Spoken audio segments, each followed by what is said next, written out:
Olá, está começando mais um programa do podcast Vamos Falar de Amor.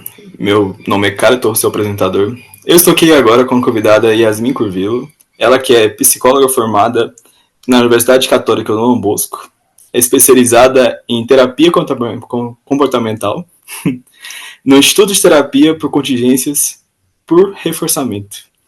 E, além disso, ela está fazendo agora mestrado na Universidade Federal de São Carlos. Queria que ela se apresentasse um pouco para a gente. Bom, então, prazer, obrigado por me receber aqui. Então, eu fiz minha formação, estou formada desde 2021. Eu quis, então, primeiro fazer a minha especialização na clínica, porque o meu intuito no começo era continuar atendendo, quer dizer, começar a atender, porque eu tinha feito estágio na clínica, tinha gostado nos últimos anos ali da faculdade, eu queria ficar ali atendendo na clínica por alguns anos. Só que eu fui fazer esse estágio em Campinas, que é ali pertinho de São Carlos, e meu irmão morava em São Carlos já, porque ele fez a graduação dele lá. Então eu morei com ele em São Carlos e fiquei fazendo esse estágio na clínica. E desde o começo, quando eu atendia na clínica, eu recebia mais pacientes mulheres do que homens. E eu percebia que um tema comum na vida das mulheres era a questão da violência. Mesmo que não sendo violência doméstica, elas passavam por situações de violência durante a vida. Então, de um jeito ou de outro, eu fui tendo que me especializar em assuntos relacionados à violência por conta disso. Então, eu acabava estudando sobre algum tipo de assédio, algum tipo de violência psicológica que aquelas mulheres, minhas pacientes, tinham sofrido para melhor atender elas ali na clínica, né? Então, eu fui fazendo minha especialização em terapia comportamental e estudando por fora aquelas situações de violência que meus pacientes viviam. E ao mesmo tempo estava ali morando em São Carlos com meu irmão, fazendo minha especialização em Campinas, e fui conhecendo a Universidade Federal de São Carlos e conheci o programa de pós-graduação em psicologia, conheci alguns alunos que já faziam mestrado, conheci os professores e comecei a fazer aula como aluna especial no mestrado. Lá eu fiz uma disciplina que era sobre violência e me apaixonei, assim, é estranho falar que você se apaixonou por uma matéria de violência, mas é porque ali eu percebi que é aquilo que me motivava. Eu lembro que um professor chamado Alex Pessoa falou assim que para você fazer um mestrado, um doutorado, você tem que ser uma coisa que te motiva. E uma coisa que te inspira. E eu falei, cara, é isso que me inspira, é a questão da violência, é poder fazer, já que é uma coisa que eu não enxergo que vai acabar, se bem que as pesquisas falam que é uma coisa que pode acabar, que o patriarcado não é uma coisa que é natural, né, da natureza, é uma coisa que foi criada. Então, se foi criado, também pode ser descriado, também pode acabar. Mas eu não vejo que isso é uma coisa a curto prazo, a médio prazo. Isso é uma coisa a longo prazo. Não vai acabar no meu tempo de vida, vai acabar daqui muito tempo. Então, se não é uma coisa que eu posso acabar, é uma coisa que eu tenho que fazer alguma coisa para mudar. Então, quando eu vi que tinha uma linha de pesquisa, que eu poderia pesquisar alguma coisa para fazer alguma coisa para mudar isso, eu falei, é isso aí que eu tenho que fazer, isso aí que me motiva. E aí, só para voltar na história, eu falei que eu ia fazer a terapia, a especialização em clínica, porque eu ia fazer isso durante uns 10 anos, e só daqui 10 anos eu ia entrar no mestrado. Aí, quando eu vi a linha de pesquisa em violência, eu falei, não, eu preciso entrar nisso agora. E aí, eu terminei minha especialização e entrei no mestrado. E aí, agora eu tô no mestrado, termino o mestrado, defendo meu mestrado agora em março já, pesquisando sobre violência. E eu me vejo muito feliz nessa área por causa disso. Assim, é um tema que angustia muito pesquisar sobre, você entra em contato com dados muito sensíveis, mas é uma sensação boa saber que pelo menos você tá fazendo algo sobre aquilo, sabe? Isso é verdade. É um tema muito forte, né, se pensar em violência em si. Mas é um tema que tem que ser discutido e discutir e ajuda a contribuir. Então, pensando em tudo que você falou, o tema da nossa entrevista vai ser sobre violência de gênero em si, Uhum. de forma mais especificada do tema. Mas quando a gente pensa em violência, principalmente violência de gênero, a gente pensa muitas vezes que é na relação da violência física. Uhum. Tem muitos homens que falam, eu não encostei nela, ou muitas vezes, ele não encostou em mim não, ele não fez nada não. Mas a violência, ela começa com pequenas coisas sutis, como microcontroles, desrespeito, igual o próprio xingamento em si, que acaba sendo normalizado, esses microcontroles e respeitos. Mas, igual a própria Maria da Penha, no rol explicativo do artigo 5º, tem 5 tipos de violências para só deixar claro aqui, que é violência moral, física, patrimonial, sexual e psicológica, que é a das que mais acontece, psicológica em si. Mas, pensando nisso, a primeira pergunta é, assim, como a mulher pode identificar esses comportamentos iniciais de dominação? Igual, por exemplo, controle sobre o que veste. Você não pode usar esse vestido, porque tem um decote. Usa algo mais longo, por exemplo. Tipo, te fala assim. Com quem fala, às vezes há a proibição com quem fala, proibição de visitar amigos, familiares em si também. Como gasta seu dinheiro, a violência patrimonial em si, né? Uhum. Antes que se torne uma violência mais explícita. Sim. Eu acho que é muito difícil para as mulheres conseguirem identificar essas questões assim muito no começo, porque muitas vezes, como você disse, essas violências começam de forma muito sutil. Eu acredito que na maioria das vezes ela vai começar de uma forma muito sutil. São difíceis os casos que o cara logo de início vai falar: eu não quero que você use isso, ou vai trocar de roupa. Provavelmente vai começar falando, vai começar, né, maquiado na forma de cuidado, ou na forma de aquele vestido é mais bonito, né? Por que que você não coloca aqui? Nossa, aquele vestido longo é tão bonito, por que que você não coloca aquele? Ou, né, esse tipo de coisa, assim, não falando que aquele tipo de comportamento é ruim, mas que o outro tipo de coisa é melhor. Então, eu acho que a mulher, provavelmente, ela só vai saber que aquele tipo de situação que ela está vivendo é errado, é perigoso, assim, é um sinal de alerta, se ela já tiver consciência de que de alguém perto dela tenha passado por isso, ou se ela já tiver estudado sobre aquilo, se ela já tiver escutado sobre aquilo.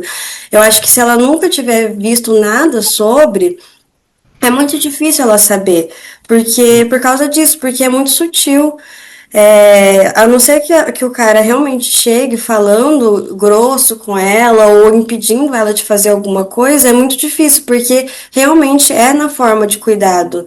Quer dizer, de cuidado não, maquiado, né? É, e aí, mas vai começar assim, vai começar meio que pedindo para ela trocar ou falando que gosta mais de outra coisa, mas eu acho que a mulher tem que ter muito certo para ela isso. Ela não tem que fazer o que o outro gosta, ela tem que fazer o que ela gosta. Então, assim, não importa que, assim, se ela quer sair com uma roupa e o companheiro dela fala que a outra roupa é mais bonita, eu acho que, então, isso tem que ficar de alerta pra ela. Isso aconteceu uma vez. Tá. Será que ele realmente acha isso ou é porque ele ficou incomodado com essa minha roupa? Então já fica isso num sinal de alerta. Isso aconteceu a segunda vez, tá? Isso já tá ficando bastante estranho. E aí a gente pode levar isso para que outra situação que acontece? Pessoas, né? Tipo assim, o meu namorado não gosta de nenhuma amiga minha, ou todas as minhas amigas não prestam. Aí começar a falar mal de família, então, é mais perigoso ainda, né? Tem namorado, tem parceiro que separa até de mãe, faz intriga entre mãe e filha. Então, assim, é, é uma coisa que a mulher ela tem que estar muito segura das suas próprias opiniões. Porque a pessoa controladora, manipuladora, vai querer transformar a sua vítima, né, a sua parceira, numa pessoa sem opinião própria. Porque Ele vai querer que todas as opiniões da parceira sejam iguais a dele, para que ela seja uma pessoa facilmente manipulável. Submissa e tudo mais, né? Sim, A questão do os padrões de comportamento, né? A gente tem que perceber aos poucos, né? é, Porque se for pensar o seguinte, será que é amor tirar essa liberdade da pessoa, né? exatamente. Então eu acho que assim, tudo que aconteceu a primeira vez é muito difícil, tipo, classificar, né? Acontecendo uma vez só. Mas a partir da segunda vez, já tem que ficar muito de olho. E é o que eu falo, não é só em namoro. Tem muita amizade que a gente percebe que é bem tóxica também, né? Tem muita amizade que é extremamente ciumenta que não quer ter outro amigo. Então também tem que ficar de olho nessas coisas, né? Que também não é amizade. Geralmente, antes da primeira agressão física, como eu disse anteriormente, há um escalonamento da agressão. Começa por pequenas violências sutis, xingamentos, autocontrole em si da pessoa.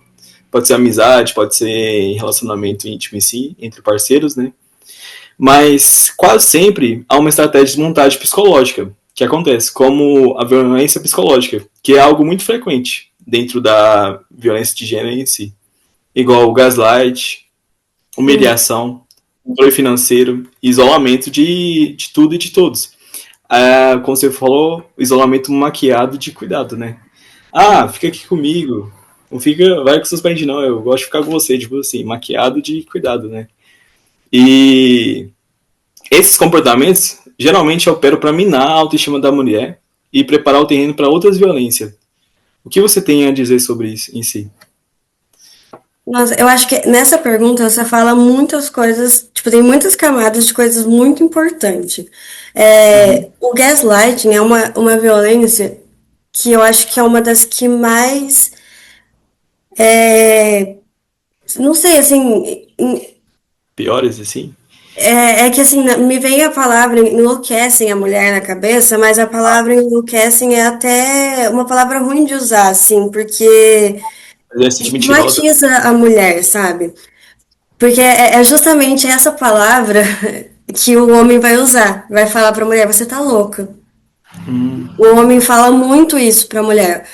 Justamente no gaslighting. Ele vai falar o tempo todo, você tá louca, eu não fiz isso. Porque ele vai lá, ele enlouquece a mulher, ele deixa a mulher, ele tenta enlouquecer a mulher. E depois, então por exemplo, vamos usar um exemplo.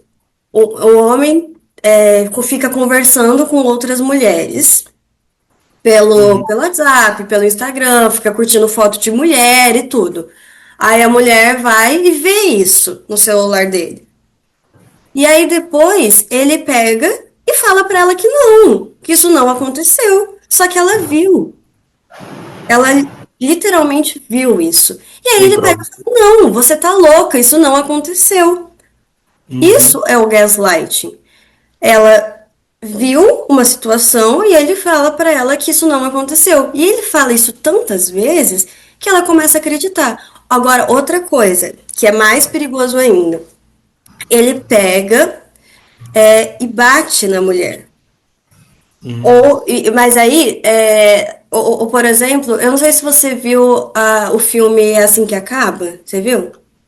Eu não vi o filme, mas eu li o livro já. Eu conheço. É, então, assim, ele bate na mulher de um jeito que faz parecer que foi um acidente. Cai na escada, né? Então, e aí ele pega e fala: eu não bati em você, ou eu não te empurrei da escada, você caiu. E ele fala isso tantas vezes, você caiu da escada, que ela acredita que ela caiu. Acaba Eu duvidando. não te empurrei da escada, você caiu. Então, o gaslighting realmente faz a mulher perder a memória, inventar memórias, e isso é comprovado cientificamente. Então, assim, a violência psicológica, ela deixa ela faz mais mal e deixa mais marcas a longo prazo na mulher do que a violência física.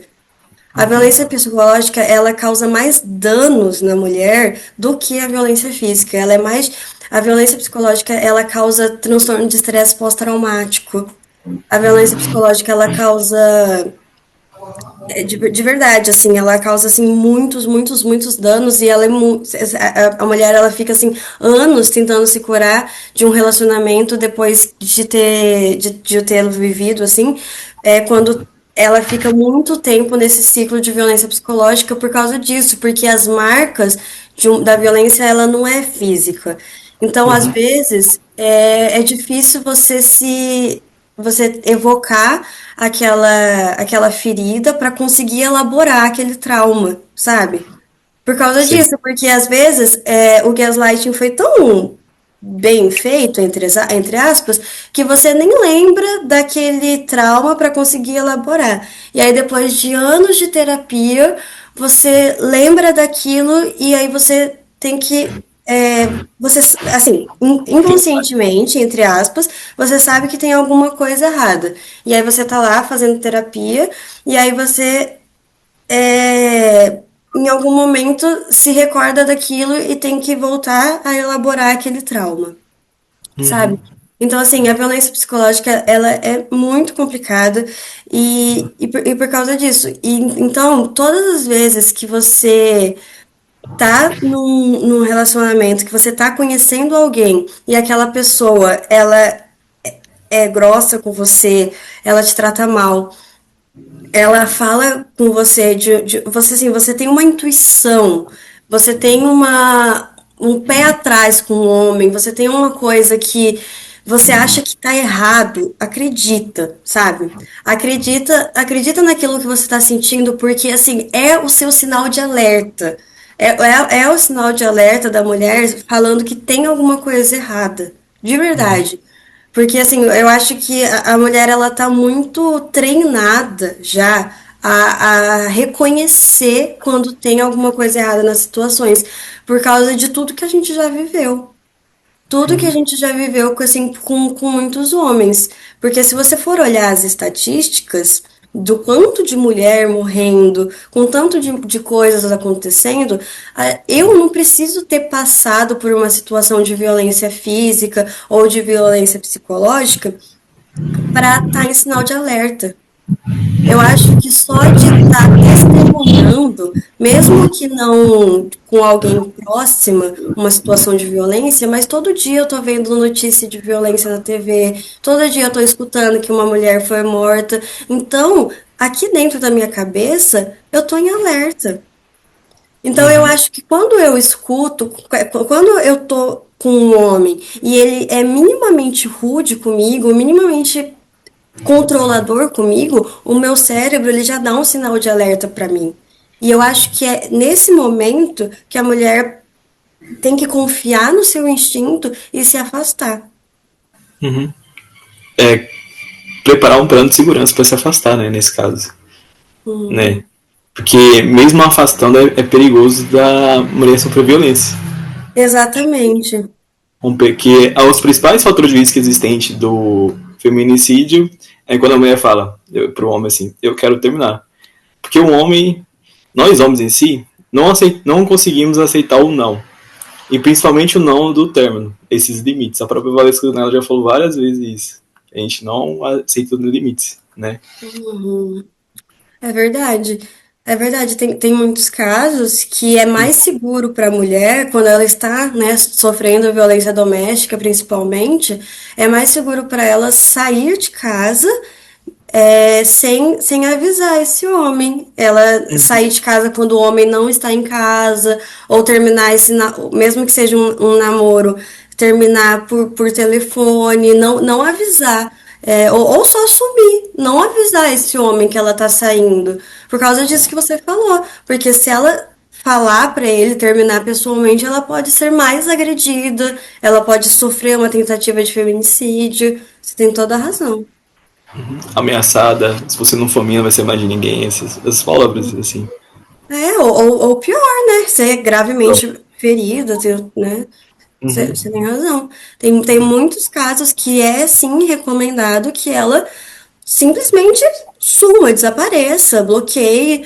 E o que a gente recomenda nesses casos de relacionamento abusivo, em casos que tem ou que não tem, mas que o relacionamento é abusivo e também quando é pior ainda que tem as agressões, é que quando termina é contato zero. Você vai bloquear esse cara em todas as redes sociais, em todos os canais de comunicação. Você vai ter contato zero com o cara para realmente fechar o ciclo da violência. Porque se continuar tendo qualquer contato, o ciclo volta. Porque a partir do momento que você fala que vai terminar, que você tem que terminar, o cara volta a ser um anjo, volta a ser um príncipe encantado. Então, tem que manter contato zero para conseguir terminar com essa pessoa. A questão é que o que é mais perigoso é quando você volta o ciclo. O ciclo ele tem três fases, né? Tem a fase do lua de mel, da tensão e da explosão. E Uhum. essas fases, quando você volta, ele acaba sendo diminuindo o tempo, de curto espaço de tempo entre essas fases. E é aí que é o perigo, né? Nessa questão. Então, Diminuindo o tempo e às vezes aumentando a magnitude, né, das agressões, tudo. isso é verdade.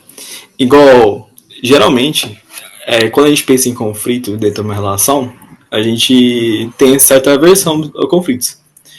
Mas conflitos em si são importantes, sim, para ter uma relação saudável. Às vezes, por canais de comunicações que estão falhos dentro do relacionamento, aí tem que rever isso.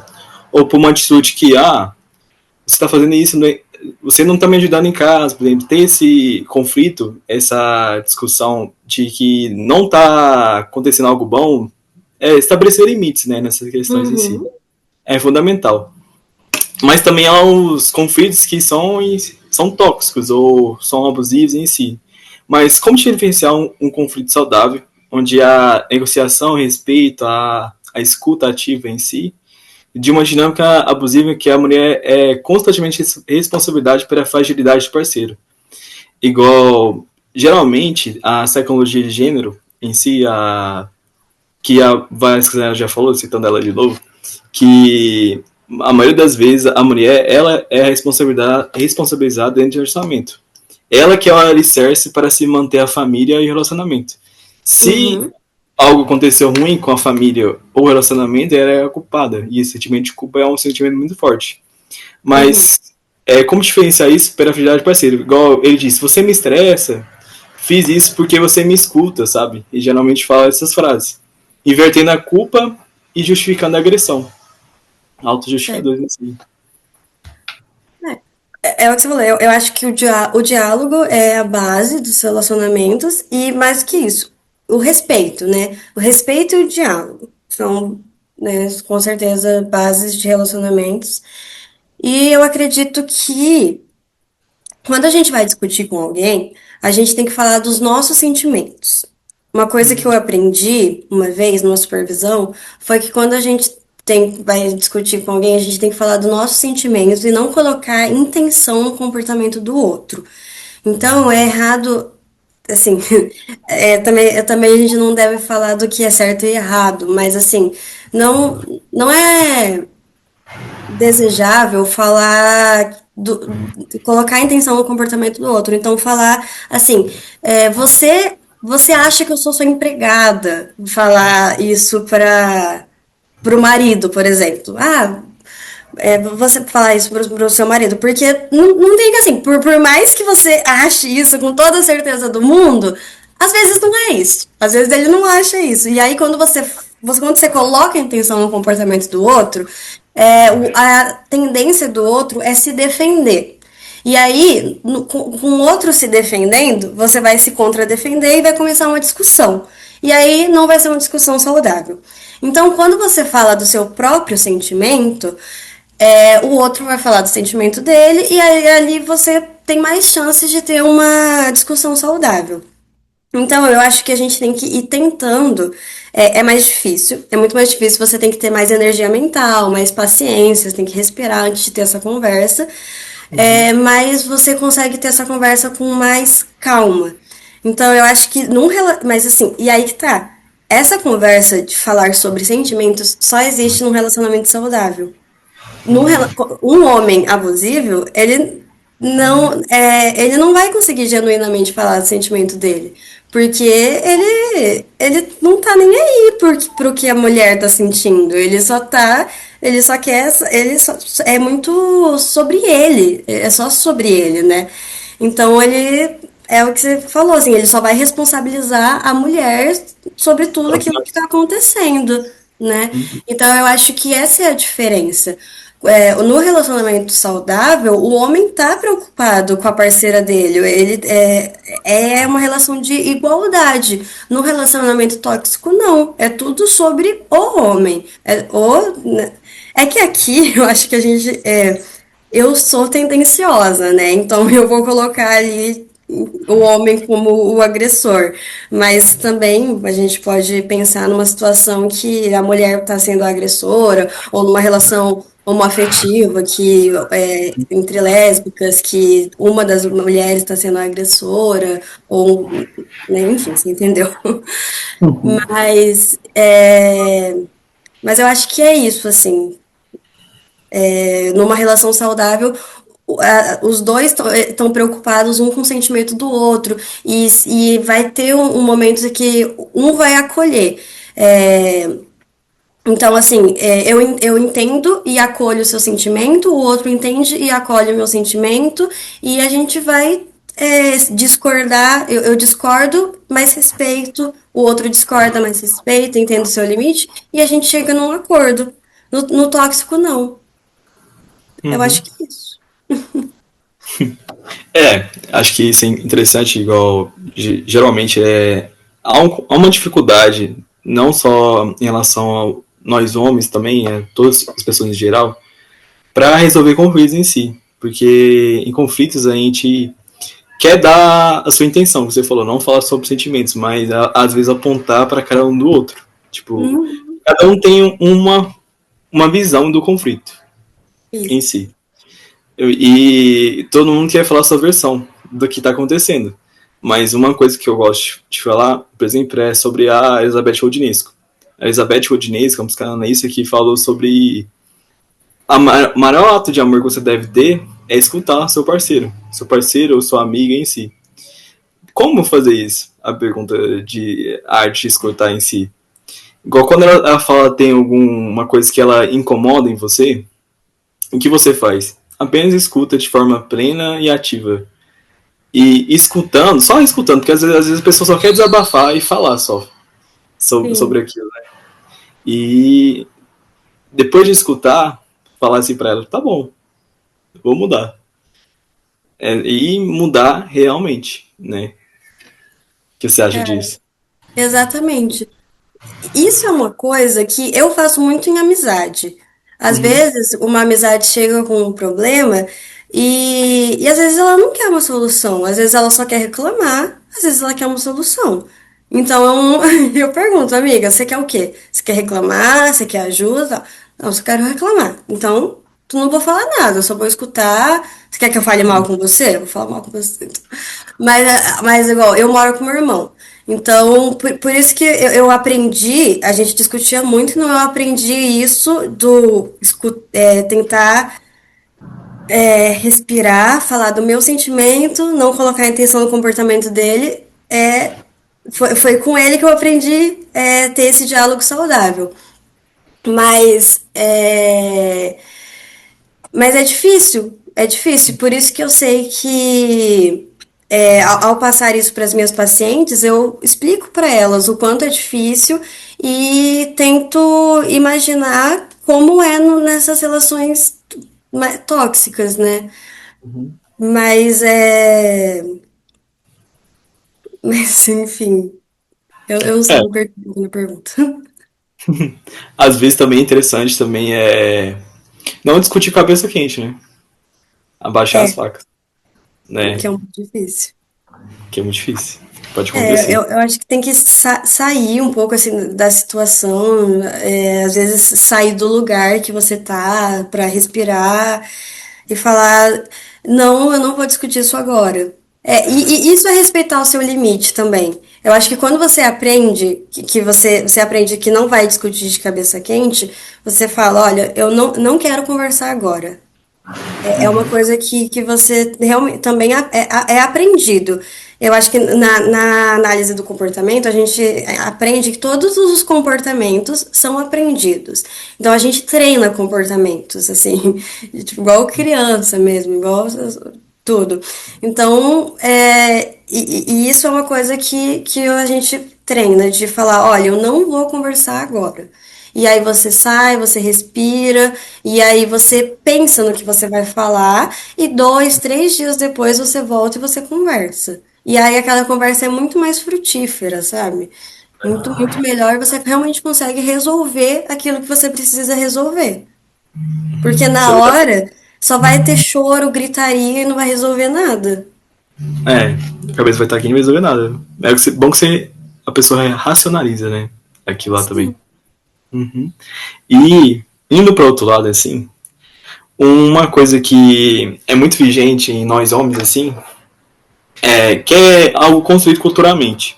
Igual quando a mulher diz não pro homem, nós vamos pensar, ela tá se fazendo de difícil, Uhum. sabe?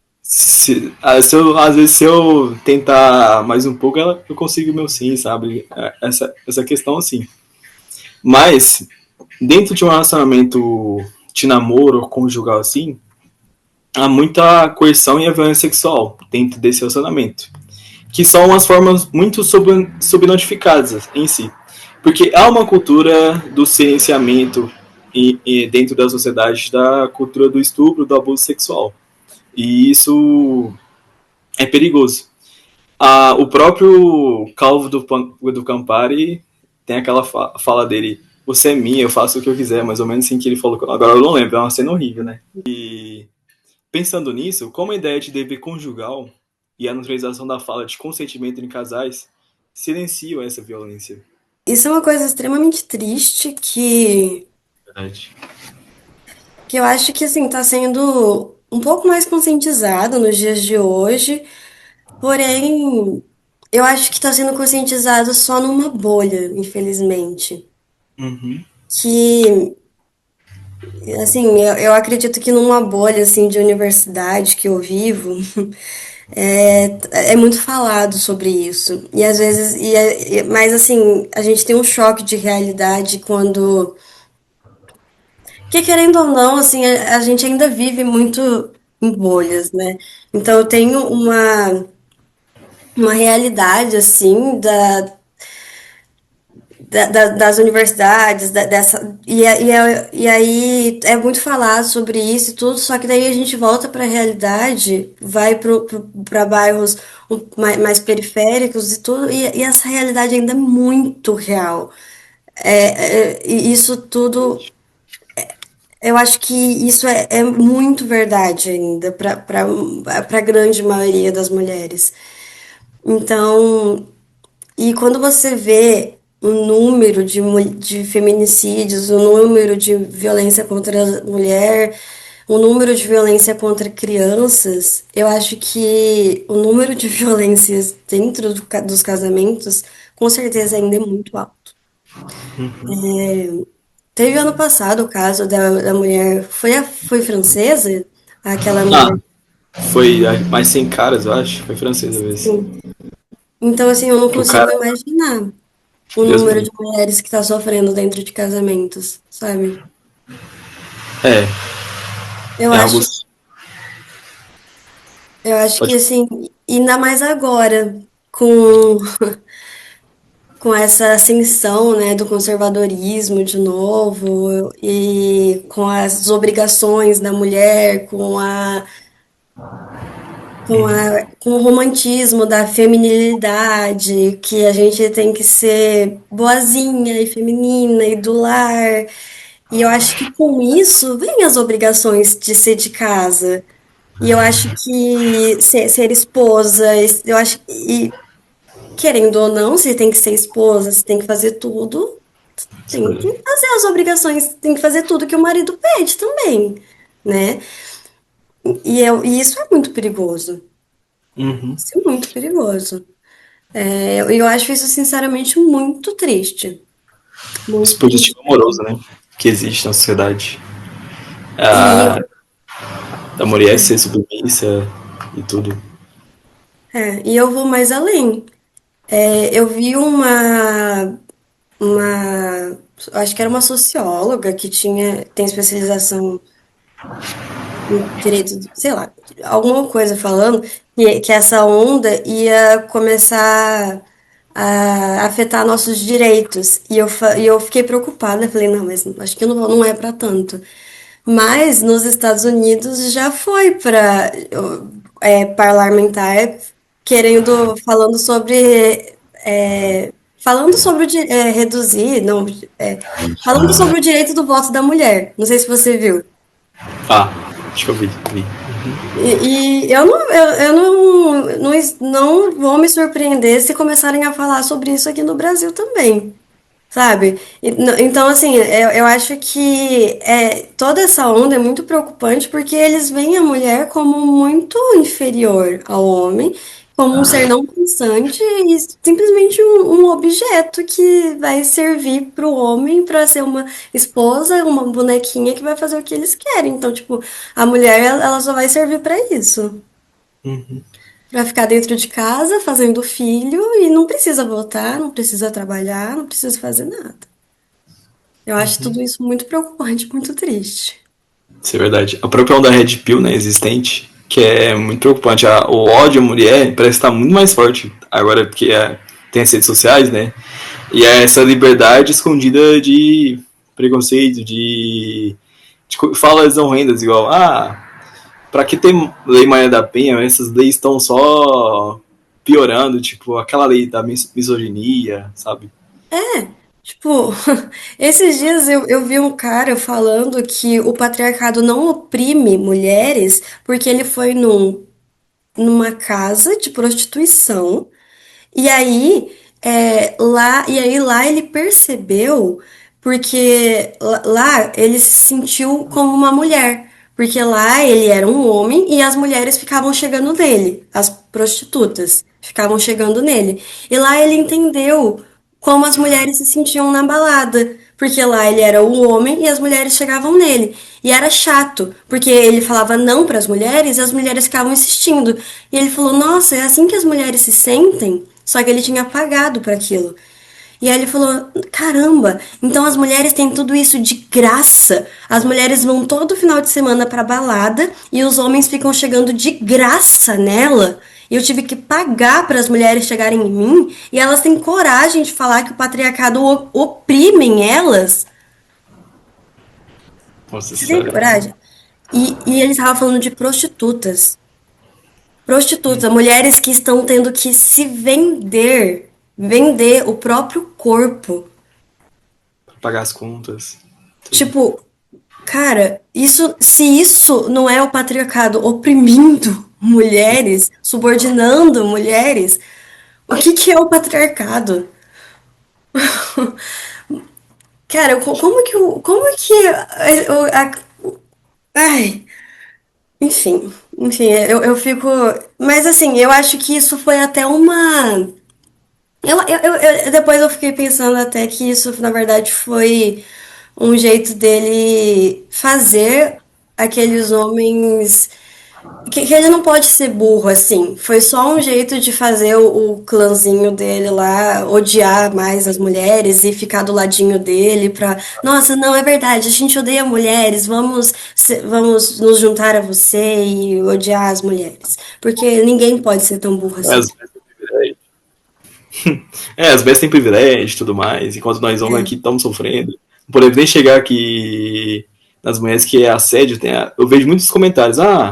Se eu chegar em tal mulher, vai falar que é assédio. Isso cai na conta das leis, mas o que seria o assédio em si? Tipo assim, acho que o assédio e chegar numa pessoa de forma saudável, educada, é muito diferente. São duas linhas tênues muito fortes. Igual, Exatamente. igual você chegar assim de oi gatinha, por exemplo, de um jeito mais grosseiro, de um jeito mais invasivo, né? É porque assim, você pode. tem duas coisas. Você chegar conversando com uma mulher de forma respeitosa, ok. Agora, o assédio é você chegar encostando numa mulher, né? Ou você chegar falando uma coisa invasiva, né? Falando do corpo da mulher, ou falando coisas sexuais para mulher. Eu acho que isso já é um assédio, né? Ou passar. Eu acho que encostar em qualquer parte do corpo da mulher já é completamente desrespeitoso. Ou mesmo, mesmo encostar na mulher, mesmo que você não esteja chegando nela, eu já acho completamente desrespeitoso. Tipo assim, isso é uma coisa pra mim que não pode fazer. Isso é verdade. Tem que se pensar nisso, nessa Eu questão. acho muito nojento. Isso é verdade. É, indo para outro lado, igual a gente estudar violência patrimonial em si, né? E a Uhum. violência patrimonial, ela gera um controle financeiro que são armas muito poderosas para controlar a mulher, controlar, tipo, o cartão de crédito, o dinheiro que ela ganha, dela usar um carro ou não, sabe? Esse tipo de coisa em si. Ou até outras violências patrimoniais em si também. Como a falta de dinheiro próprio, o sabotamento do emprego, a dívida forçada. Como a falta de dinheiro próprio, na verdade, o sabotamento do emprego, a dívida forçada, torna a saída materialmente impossível para muitas mulheres, nesse caso. Eu acho que a violência patrimonial Uhum. junto com o isolamento da mulher, torna praticamente impossível ela sair do relacionamento. É impossível, principalmente dentro da cabeça dela, assim, ela porque fica assim, dentro da cabeça da mulher, ela pensa, eu não tenho dinheiro, eu não tenho ninguém, né? Eu não tenho nenhuma rede de apoio. Como que eu vou sair desse relacionamento? É isso que elas pensam. Porque assim, a mulher, ele isolou essa mulher, ele afastou ela da família, dos amigos, ela não tem contato com nenhum vizinho, ela não pode falar com ninguém, e ela não tem dinheiro nenhum, ela não tem como sair do relacionamento, né? Então assim, ela não pode trabalhar, e aí fica complicado. E aí, então, quando a gente tem contato com as mulheres, a primeira coisa é tentar retomar uma rede de apoio, ou tentar mostrar para ela que ela tem possibilidades de redes do Estado mesmo, né? Ela pode ir para uma casa-abrigo, ela pode ir para a casa da mulher, essas redes institucionais mesmo, e tentar conseguir um emprego para ela, tentar conseguir uma renda para essa mulher. Mas é isso, assim, é completamente proposital também, da mesma forma do isolamento, da mesma forma que a gente estava falando, que eles querem que elas não tenham opinião para elas serem facilmente manipuláveis, ela não ter renda também é uma forma de fazer elas serem propriedade deles, porque se elas tiverem dinheiro, elas são livres. Ter dinheiro é ser livre, é poder fazer o que quiser. E a mulher dele não pode fazer o que ela quiser, ela tem que ser dependente deles, né? Até para comprar uma calcinha, né? Nossa, é uma coisa que me pegava muito de uma cliente, de que ela tinha vergonha. Eu tinha vergonha de ter que pedir pro marido dinheiro para comprar uma calcinha. Nossa senhora. Isso Sim. aí é loucura. Assim, esse controle financeiro é muita ideia do provedor, né? Que existe na sociedade. O homem deve ser provedor e tudo mais, né? Pois é. Essa questão. Mas, indo para outro lado, assim, geralmente o agressor vai minando também a rede de apoio da mulher. Mas como o agressor vai aos poucos minando essa rede de apoio, e quais são os sinais de que o isolamento, igual afastar dos amigos, criar conflitos com a família, de criticar sua amizade, é uma tática de controle e não de preferência do casal em si, essa prática? Sinceramente, eu acho que assim, não tem como ser uma preferência do casal não ter nenhuma rede de apoio. Tipo assim, Isso é não tem verdade. ninguém. Eu acho que é muito estranho assim, tem que desconfiar de um casal que não tem nenhum amigo, nem família. Ou que, assim, a sua rede de apoio vai ser só a família do seu parceiro. Sim, E só os amigos do parceiro. Você, todas as suas amigas e todo mundo da sua família não presta. Só a parte dele que presta. Tipo assim, isso não é normal. Não pode ser normal. isso é verdade. Não tem como ser uma preferência do casal. Tem alguma coisa errada. É. Já vi uma situação assim que a mulher ela era proibida de ter contato com a família, de sair de casa em si. A filha foi percebendo que ela não fazia ligações com ela como fazia frequentemente. Essa controle, né, do que fazer, não fazer, Uhum. né, que é perigoso. É, igual a gente falou anteriormente da saída do relacionamento, né? Igual o fator de risco é quando a mulher fala que vai terminar em si. Sim. Mas tem que planejar uma saída de segurança. E como planejar essa saída de segurança? Igual guardar documentos, ter um dia de fuga, identificar confiança, mesmo quando está nessa relação. Porque estando na relação tem os riscos dentro, né? De estar nessa relação e tem que planejar essa área de segurança. Como planejar em si? Eu acho que quando a mulher planeja a saída, talvez ela já esteja conversando com alguém sobre isso, ela já está pensando sobre isso há um tempo. E aí ela tem que minimamente saber para onde ela vai, né? É, eu acho que ela tem que saber ter para onde ir, saber que o homem não sabe para onde ela está indo, fazer isso sem que ele veja, né? É, de uma forma que para onde ela tá indo, as pessoas não vão contar para ele onde ela tá, né? Que ele não vai descobrir. Que essas pessoas vão dar apoio para ela, mesmo que ela não tenha dinheiro. Porque eu acho que são vários casos muito diferentes. Eu não sei se essa pessoa tinha dinheiro, se ela tem algum dinheiro. Porque, Geralmente.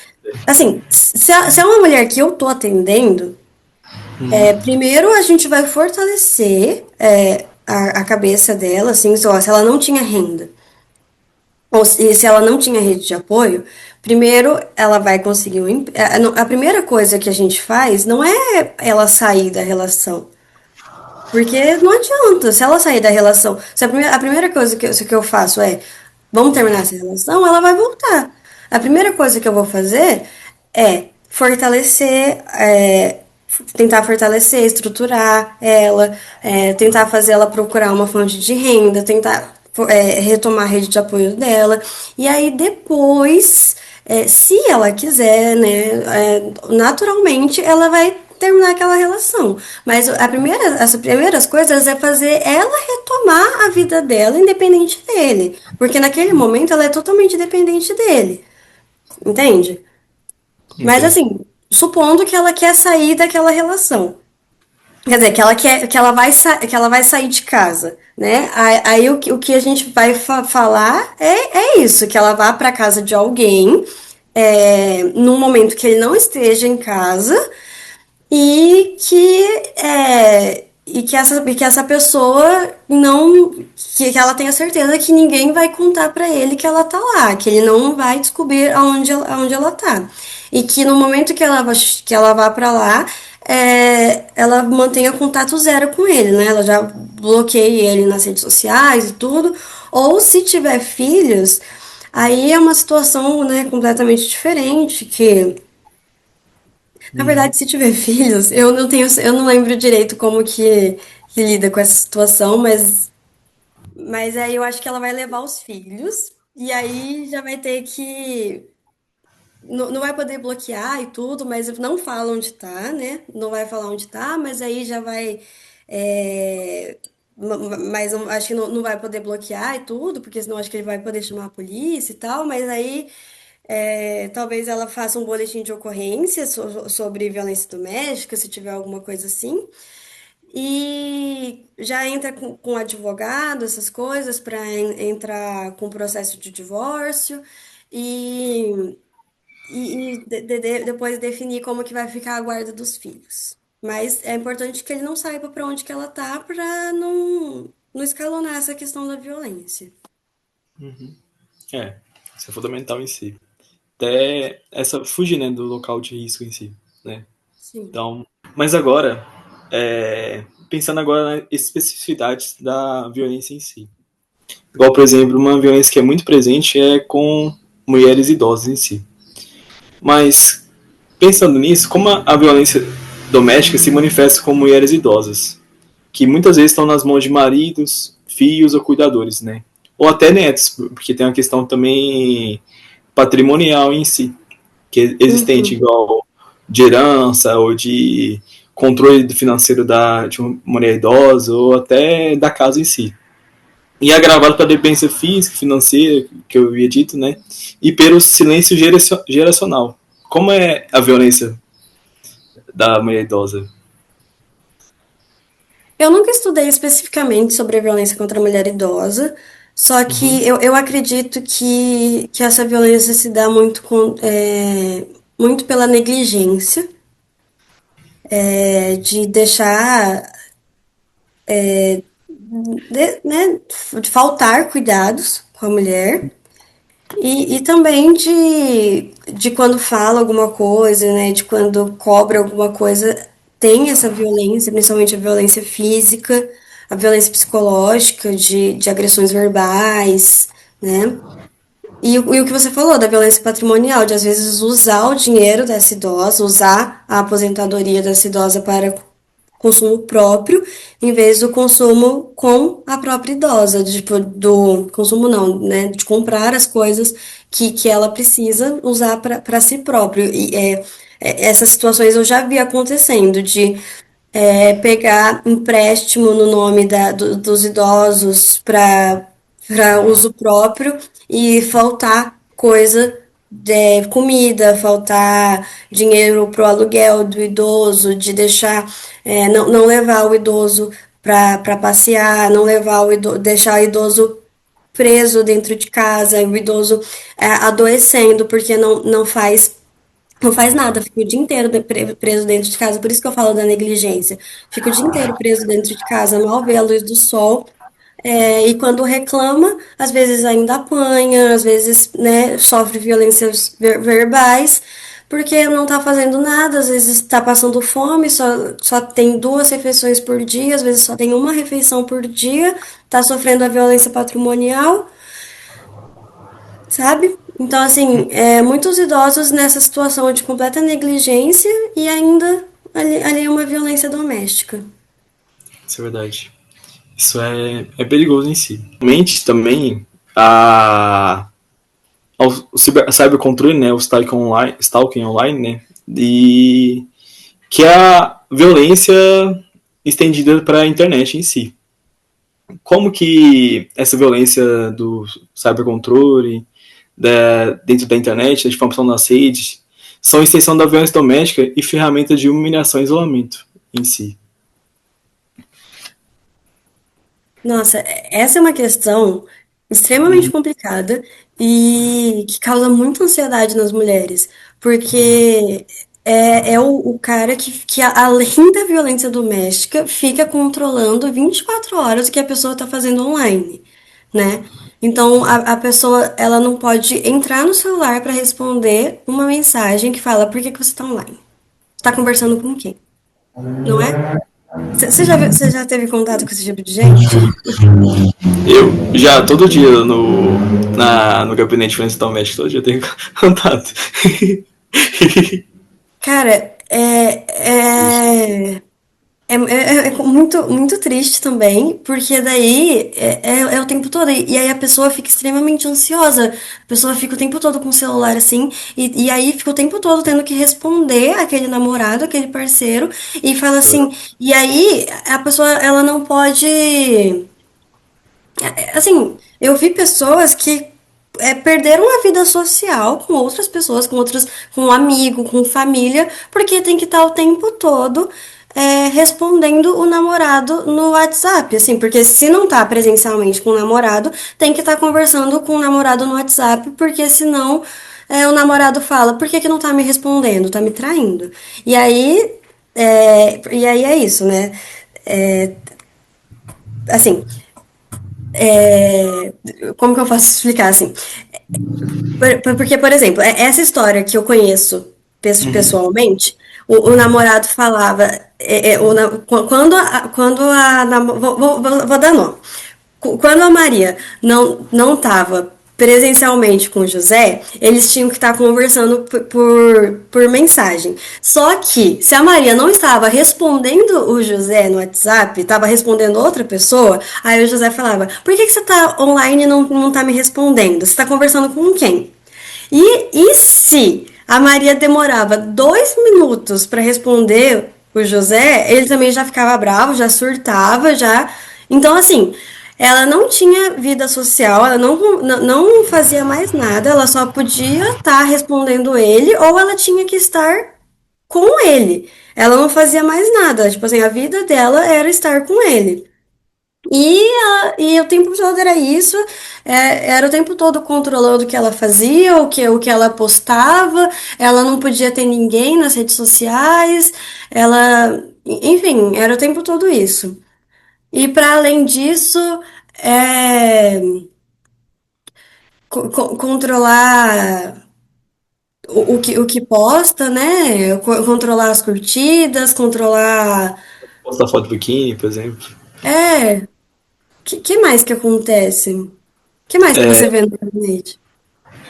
Geralmente também é controlar quem você está seguindo, Uhum. curtidas, com quem você está conversando, é, dentro da rede social. Também tem a divulgação de fotos íntimas. Tem, tem hackear, colocar GPS no celular Mas, também, né? Gente, muitos absurdos que acontecem.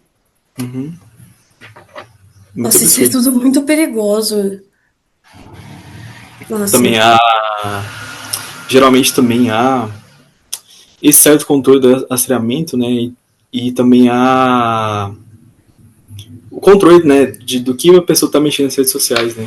Esse controle.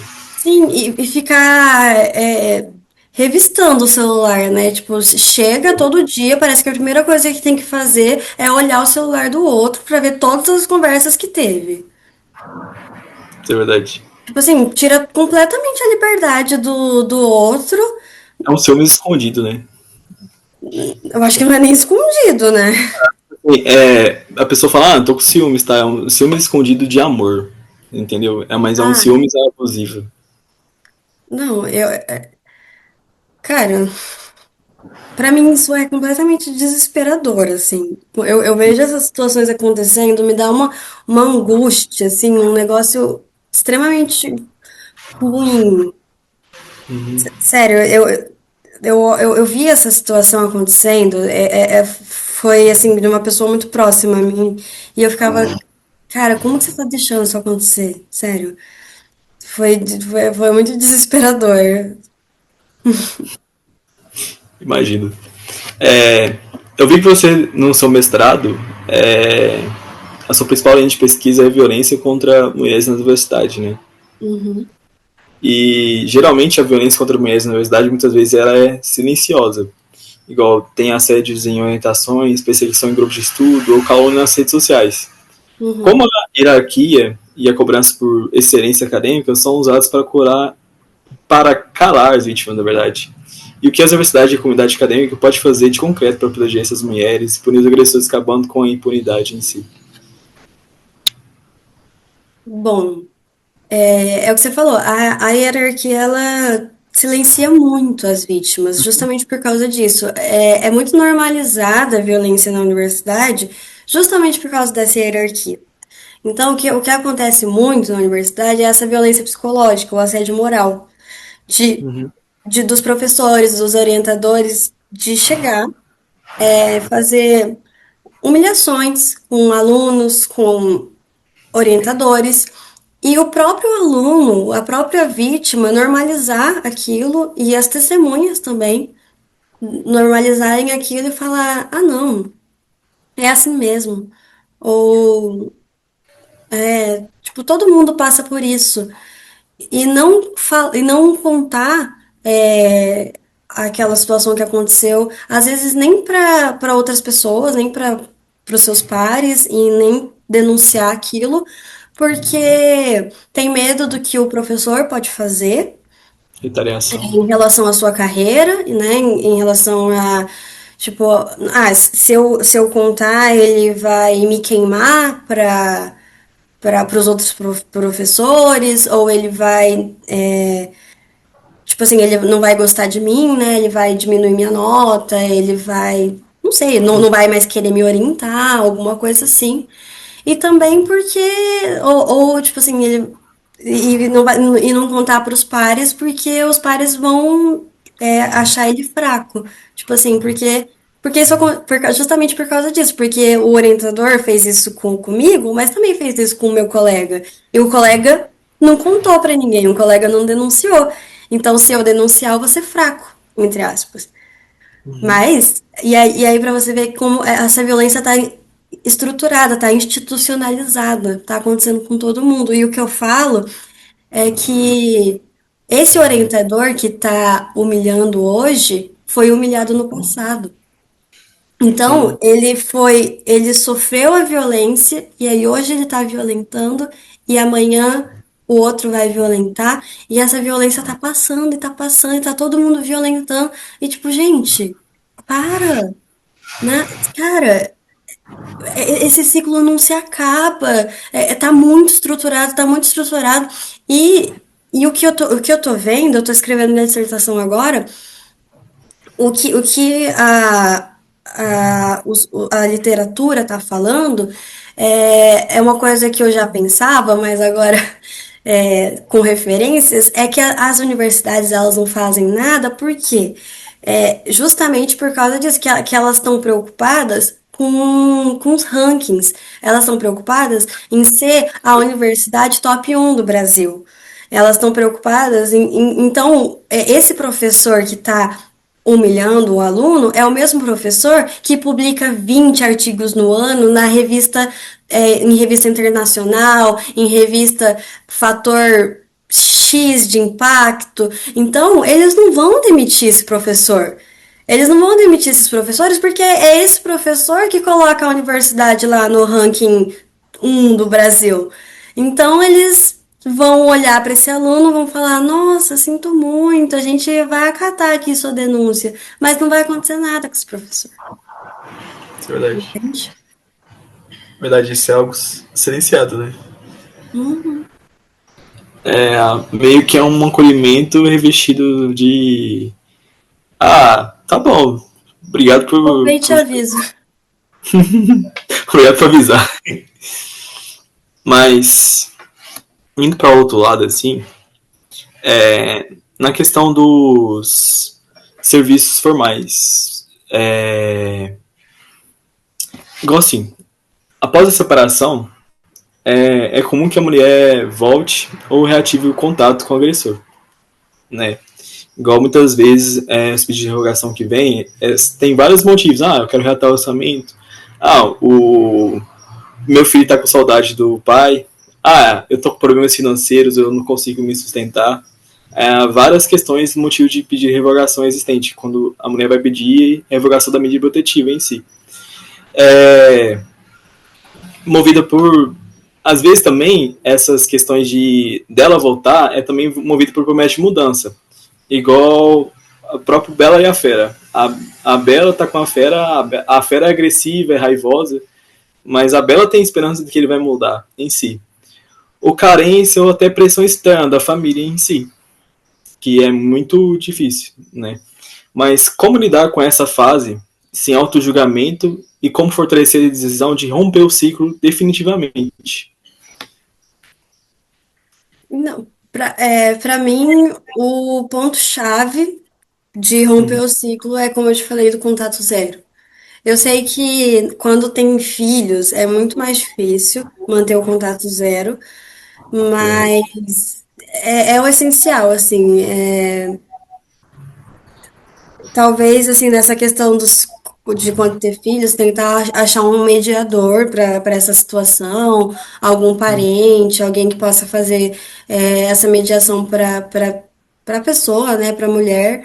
Mas, principalmente no começo, assim, nos primeiros meses, tem que manter o contato zero, tem que bloquear em tudo, tem que fazer essa situação.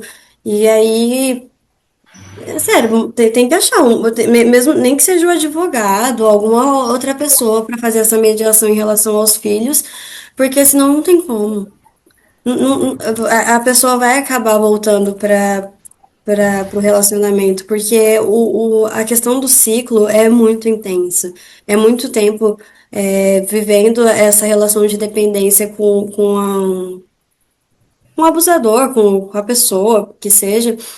É mais forte do que você. Assim, não é uma coisa consciente. Não, assim, não é racional. Você vai voltar, sabe? Então, eu acho que, assim, é uma coisa que você falou do auto-julgamento. Eu acho que como não tem o auto-julgamento justamente por causa disso, por saber que não é racional. Não é racional, é dependência. É um vício. Isso é verdade. E tem que ter, nessa hora, tem que ter apoio para ter essa separação definitiva em si. Você falou dos Sim, próprios filhos, o homem pode fazer também a violência vicária. Viu falar da violência vicária? sim, sim. Que já aconteceu um caso do cara também ter separado do cara e o menino jogou. O marido, né, jogou o menino na ponte, seu filho, como forma de vingança. Nossa, meu Deus. Isso pode acontecer. E a mãe tem que pensar o seguinte: para ela romper definitivamente do ciclo, quando ela tem filhos, acho que uma coisa que deve se pensar, que até se colocar na cabeça: seus filhos vão querer que a sua mãe esteja morta? Ou vão É querer que a verdade, sua mãe esteja viva? é Né? verdade, verdade. Qual o ponto? Que a doutora sempre fala. Primeiramente, você tem que pensar nos seus filhos, né? Que você querer estar viva, né? Isso é Verdade. fundamental.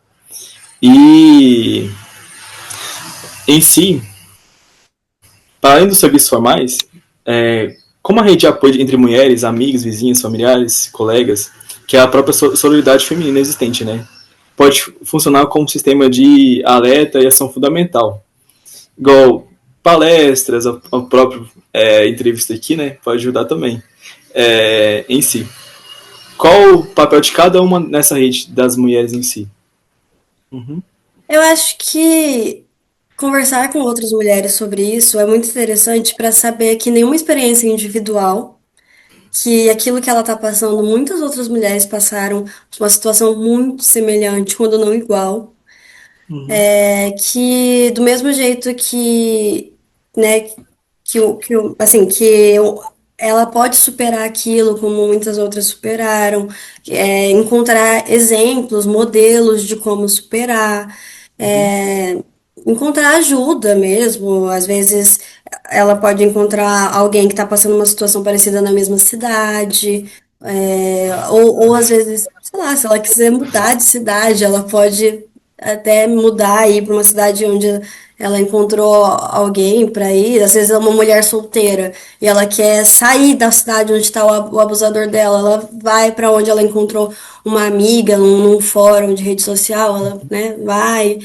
E também para conscientização, assim, descobrir, às vezes, uma situação que ela nem sabia que era violência, ela descobre que é violência numa dessas palestras, né? Então, assim, é extremamente importante esse tipo de conversa para saber entender o que que é violência, o que que não é violência, e saber principalmente que essas situações não são normais, mas que não é individual. Não é só ela que está passando por aquilo, que o problema não é ela, que ela não tá louca e que tem superação, sabe? Que ela vai passar por aquilo, que tudo vai passar, que ela vai ficar bem, que ela vai superar aquilo, que as coisas vão melhorar, sabe? Que ela não vai que tudo não vai se acabar naquilo, que tem como melhorar, que ela tem como sair daquilo, sabe? Sei. Isso é fundamental em si. Ter essa rede de apoio, essas vivências em si, para ela saber sair desse contexto, né? E Sim, que ela não está sozinha, né? isso. Essa questão. É, muitas das vezes, numa relação que existe violência, relacionamentos abusivos, também a mulher é destruída essa autoestima, como eu ia falar, o gaslight, né? O isolamento, tudo em si. Como é o processo de reaprender a se amar? Eu vi que você trabalha muito com a terapia feminista, né? Em Uhum. si. Que é fundamental para trazer esse olhar, né? Na auto se amar e a autoestima em si. A confiar no próprio corpo também, a estabelecer limites em relações futuras. Como construir isso na mulher em si? É, eu acho que, como a gente estava falando, numa relação abusiva, a mulher ela perde sua identidade. Então ela não tem mais opinião própria, ela não tem mais contato com nada do que ela gostava, nada dela. Então ela não tinha mais seus próprios amigos, ela não tinha mais sua própria opinião, ela não tinha mais sua própria família, ela não tinha mais nada seu. Então, o processo de autoestima, de autoconhecimento, ele meio que começa tudo do zero de novo. E é muito legal, assim, esse processo do autoconhecimento de novo, que é um processo de olhar para si de novo e se reconhecer. E eu falo assim, você não precisa, não vai, você não vai ser a mesma que você era antes do fulano. Você vai ser quem você é agora. Então, quem é você agora? É a Yasmin de 2025. O que que você gosta agora? Quem é você agora? Tipo, olha pra dentro, começa a tentar entender do que você gosta agora, tipo, o que que você tá assistindo, o que que você tá escutando. Às vezes a mulher não tá assistindo nada na TV, não tá escutando nenhuma música, porque ela só assiste o que o marido assiste, só escuta o que o marido escuta, sabe? Então a pessoa começa a Verdade. descobrir tudo de novo, sabe? E isso é muito interessante. E aí a pessoa descobre que gosta de sertanejo, descobre que gosta de novela coreana, descobre que gosta de usar o cabelo de tal forma. E nossa, é muito, muito legal isso. E aí a pessoa começa a se olhar no espelho de novo, começa a cuidar do cabelo, começa a passar uma maquiagem, tipo, se ela quiser, né, óbvio. E aí ela começa a sair de casa, coisa que às vezes ela não podia fazer. Aí, enfim, começa a conversar com uma vizinha, né? Tinha uma cliente que não podia, não conversava nem com a vizinha. Aí começou a conversar com a vizinha, começou a tomar que a gente chama de tereré, que é tipo um chamate, sei lá, vamos falar assim com a vizinha, aí começaram a trocar, ou sei lá, aí falava de cabelo, falava essas coisas, aí começou a se cuidar, assim, e aí aos poucos foi se redescobrindo, assim, e aí eu acho que esses processos vai voltando, e aí começou a cuidar da sua própria, da sexualidade de novo, eu acho que esse é um grande processo de autoconhecimento também, começou a pensar no que ela gostava também na hora do sexo, não só do marido, não só do que o marido gostava, né? Começou a perceber que muitas coisas que aconteciam ali na hora do sexo não era o que ela gostava. Agora, lembrei, se perguntou do daquela pergunta sobre violência no casamento, né? Ela fazia muito sexo assim que ela nem queria fazer, um sexo que ela nem gostava de fazer. Vai agradar o marido. Então, assim, foi um autodescobrimento, assim, também em relação à sexualidade dela. Tudo isso vai trazendo um novo fôlego, assim, para a mulher, sabe? Então, é realmente um momento de olhar assim para o seu corpo e começar a entender aonde você sente prazer, o que que Uhum. você gosta em você, onde você quer melhorar. É um momento assim de muita reflexão que vai te trazendo assim alguns insights. Muito interessante. Isso é verdade. É fundamental. E a terapia ajuda nisso bastante, né? A se autoconectar em si. Tem as individualidades, né? Em si. Também é É, fundamental. Os hobbies, tudo. Igual a gente, no começo, que após muitos anos de violência e tudo, as mulheres acabam desenvolvendo transtorno de estresse pós-traumático. Ou pode até ter uma pesquisa que quem sofre violência psicológica afeta muito a questão do cérebro em si, a questão sim. áreas do cérebro bastante em si.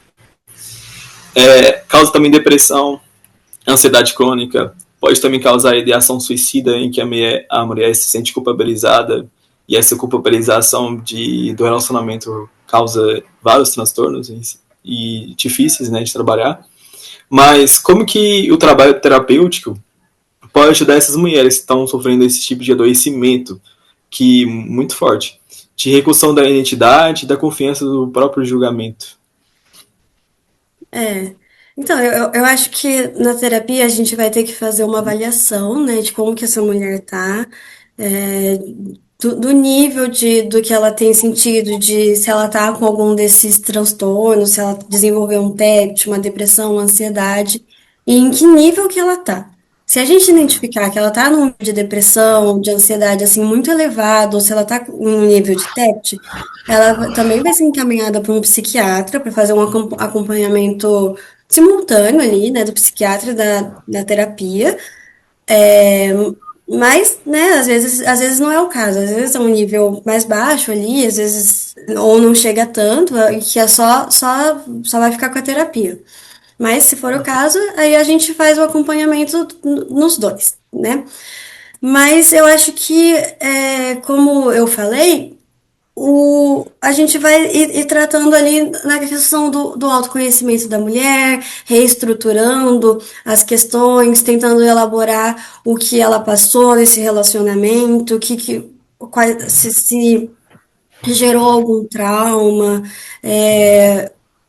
quais foram as situações de violência que impactaram para desenvolver esses sintomas que ela tem sentido, o que ficou para ela, o que que ela tem sentido, o que que tem ficado, quais são os pensamentos recorrentes que ela tem, o que que ela quer para a vida dela hoje, quais são as metas dela, qual que é o objetivo dela naquela terapia, e, e realmente tentar identificar quem ela é hoje, o que que ela quer ser hoje, né? E se ela não tem, né, principalmente se ela não tem uma renda, um trabalho, uma rede de apoio ainda, primeiramente estruturar isso e depois tentar dar seguimento a outras áreas da vida, assim. Isso é verdade. Isso é fundamental. Construir isso.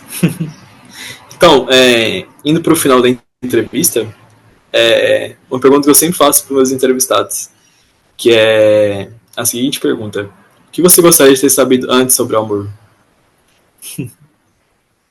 Uma coisa que eu acho muito importante é que a gente precisa aprender a se amar primeiro para conseguir receber de verdade o amor de outra pessoa e também amar verdadeiramente a outra pessoa.